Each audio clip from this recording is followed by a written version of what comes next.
distinguished members of the press, respected leaders of nations and citizens of the world. The Russian Federation rejects this decision completely.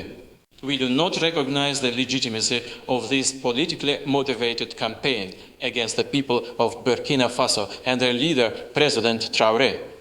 It is, in truth, not a judgment of law, but an act of coercion, a demonstration of how the institutions of international governance have been weaponized to serve the narrow interests of a declining empire. Let us be clear. The so-called charges brought against President Ibrahim Traore, alleging misconduct in resource management, international trade, and supposed gold mine corruption are not the result of any transparent investigation. They are the product of a campaign designed and orchestrated in Western capitals, meant to weaken one of the few African nations that dares to stand on its own feet, free from colonial influence. When a young, determined leader like Ibrahim Traore declares that his country will control its own natural resources, that the wealth of Burkina Faso will belong to its people, it sends shockwaves through the boardrooms of Washington, London, and Brussels. Suddenly, every tool of pressure is unleashed: economic sanctions, media disinformation, and now the manipulation of international law. Russia has seen this before. We have witnessed this same pattern directed at Serbia, at Libya, at Syria, at Iran, and of course at Russia itself. It is the same machinery of control dressed up in the language of human rights and democracy. But we know the truth. It is not about justice. It is about power. The Russian Federation stands firmly on one unshakable principle: the sovereignty of nations. Every people has the right to choose its own leaders, its own system, and its own destiny. No external power has the moral or legal right to dictate to another nation how it should govern itself.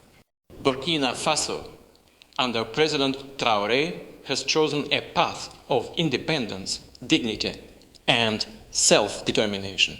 It has rejected the economic slavery of neocolonialism, and for that it is being punished. This is unacceptable. The international order cannot continue to operate as a stage where a handful of nations sit as judges over the rest of humanity. The very idea of justice becomes meaningless when it is used selectively, when it applies to some but never to those who truly commit crimes against peace. Who judged those who destroyed Iraq? Who was fined for the millions of lives lost in Libya? Who stands accused for the devastation of Afghanistan? None of those responsible were brought before any court, because they sit above the law, shielded by their wealth, their military power, and their propaganda machines. This hypocrisy is what President Traore has exposed, and this is why he is being targeted. The decision of the International Court under President Lyudmila Swazova reveals a dangerous truth. The global institutions that were meant to preserve peace and fairness have been turned into instruments of control. The same powers that once colonized Africa now use legal and financial mechanisms to maintain their grip. We are witnessing the emergence of what can only be described as judicial colonialism. When an international court can impose $1 billion fines on a sovereign state without transparent evidence, when it can criminalize a leader simply for defending his nation's independence, it ceases to be a court. It becomes an extension of empire. Russia has long called for reform of the international system. We have said repeatedly that the world cannot be governed by the rules of one bloc, written in one language for the benefit of one ideology. The age of unipolar domination is over. The age of multipolar justice must begin. To the people of Burkina Faso, I say this clearly: Russia stands with you. We understand your struggle. We know what it means to defend sovereignty in the face of foreign pressure. We know how the media twists the truth, how sanctions are used to strangle economies, and how lies are turned into legal instruments. Burkina Faso has chosen courage over submission. Under President Traore, Your nation has become a symbol of resistance for all those who refuse to be ruled by distant powers. You have shown that Africa does not need permission to be free. You have shown that dignity is stronger than dollars. Russia will continue to cooperate with Burkina Faso in the fields of defense, infrastructure, education, and technology. We will expand humanitarian assistance. We will deepen trade partnerships. We will work together as equals in the building of a new international system that respects every nation's right to independence. Let us not be naive. Behind the decision of the International Court lies a larger strategy, one that the United States has perfected over decades. They provoke instability in regions rich in resources. They fund opposition movements under the banner of democracy. They control information through a global network of media corporations. And when a leader resists, when he refuses to bow, they label him a dictator, an accused, or a criminal. Then they impose sanctions. Then they threaten with courts. And if that fails, they unleash war. This is not new. It is the same method used in Latin America, in the Middle East, and now in Africa. The United States cannot accept the rise of independent centers of power. It cannot accept that nations like Russia, China, and now Burkina Faso are choosing to think and act freely. But history teaches us that empires built on lies do not last.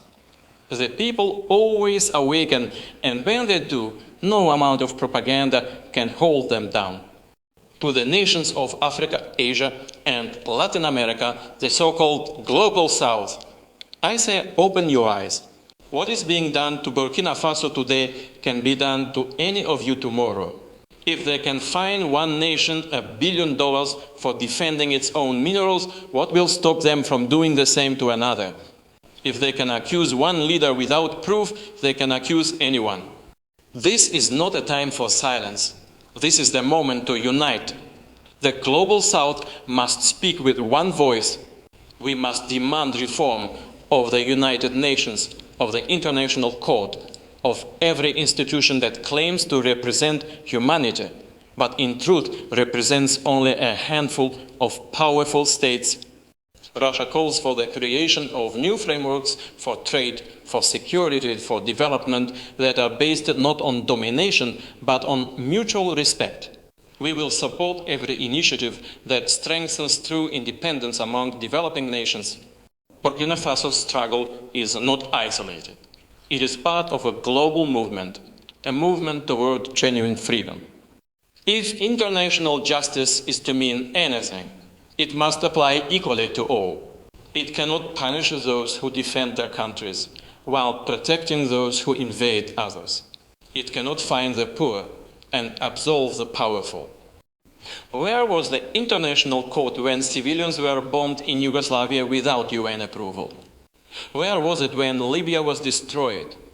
Where was it when the United States violated every principle of international law in Iraq?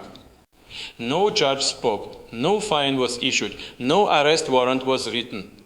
And yet, when a small African nation takes control of its own minds, they suddenly awaken and speak of violations. This is not justice. It is moral corruption dressed as law. The Russian Federation calls upon all independent states to reject this mockery of justice and to demand accountability, not from the innocent, but from those who have used war and coercion to maintain global dominance. We are living in an age of information war. Lies travel faster than truth. The Western media complex has already begun its campaign against President Traore, portraying him as corrupt, extremist, or dangerous. It is the same script they have used against every leader who refuses to obey them. They did it to Gaddafi. They did it to Assad. They did it to me. And now they are doing it to Traore. But the world is changing. People are beginning to see through their lies. Independent media in Africa, Asia, and Latin America are exposing the truth. Social networks have given voice to those who were once silenced. The monopoly of Western information is crumbling. Russia supports the freedom of information. We believe every nation has the right to tell its own story in its own voice without censorship from foreign platforms. We will continue to help developing nations build their own communication infrastructures free from surveillance and manipulation. The persecution of President Ibrahim Traore by the International Court is not an isolated event. It is a symptom of a system in collapse, a world order built on inequality, hypocrisy, and deceit. But out of this collapse, a new order can emerge, one that reflects the realities of the 21st century. We envision a multipolar world where Africa, Asia, Latin America, and Eurasia are equal partners, not subjects. A world where decisions are made through dialogue, not dictates. A world where law serves people, not politics. Burkina Faso has taken the first step by rejecting fear. Others will follow, and Russia will stand with them, not as a master, but as a partner in the building of a just and sovereign world. I wish to address, finally, the ordinary citizens of the United States and Europe. Understand this clearly. The actions of your governments do not reflect the will of all humanity. The world is not your enemy. The nations you are told to fear are simply asking for respect and equality.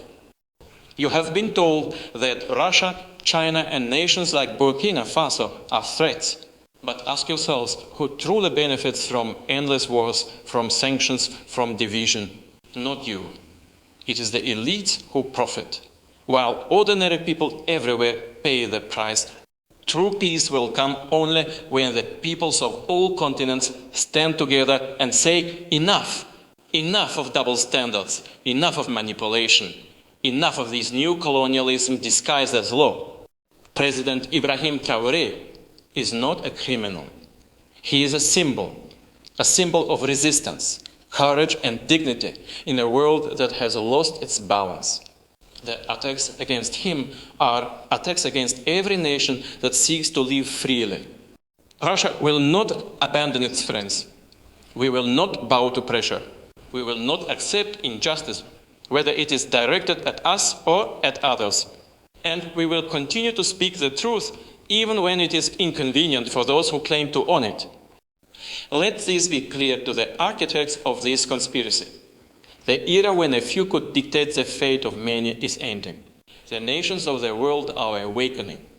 The global south is rising. And together we will build a future that belongs not to empires, but to the people. To President Traore, I send the respect and solidarity of the Russian people to the people of Burkina Faso. I say, stand firm. You are not alone. History is on your side. Thank you.